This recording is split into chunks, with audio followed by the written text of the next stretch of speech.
ഇതിപ്പോൾ ന്യൂയോർക്ക് ടൈംസിൻ്റെ ഒരു ലേഖനം ഞാൻ വായിക്കുന്നു. ന്യൂയോർക്ക് ടൈംസിൽ പറയുന്നൊരു കാര്യം, ഈ യുദ്ധം കൊണ്ട് ഇന്ത്യയോ പാകിസ്ഥാനോ വിജയിക്കാൻ പോകുന്നില്ല. കാര്യം രണ്ടും ന്യൂക്ലിയർ പവർ സ്റ്റേറ്റുകളാണ്.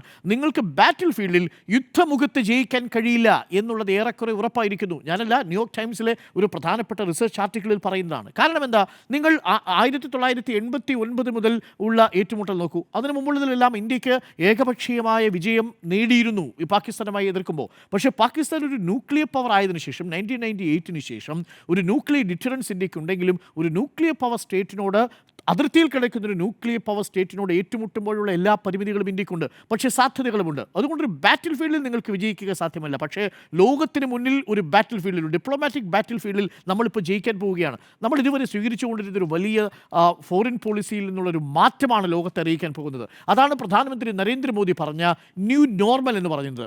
അജിത് ഡോവലിൻ്റെ വാക്കുകൾ കടമെടുക്കുകയാണെങ്കിൽ 2014 തന്നെ അജിത് ഡോവൽ പറയുന്നൊരു കാര്യമുണ്ട്.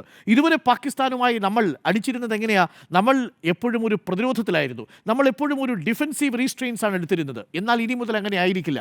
ഒരു ഡിഫെൻസീവ് ഓഫൻസ് ആയിരിക്കും നമ്മുടെ ഭാഗത്തുനിന്നുണ്ടാവുക. എന്ന് പറഞ്ഞാൽ നിങ്ങൾ ബോംബെ ലക്ഷ്യം വെച്ചാൽ നിങ്ങൾക്ക് ബലൂചിസ്ഥാൻ നഷ്ടപ്പെടും. നേരിട്ടുള്ളൊരു മിലിറ്ററി ഏറ്റുമുട്ടൽ ഇല്ലാതെ തന്നെ പാകിസ്ഥാൻ്റെ ഉള്ളിൽ പോയി പ്രഹരമേൽപ്പിക്കാൻ കഴിയുന്ന ഒരു രാജ്യമായി നമ്മൾ മാറി.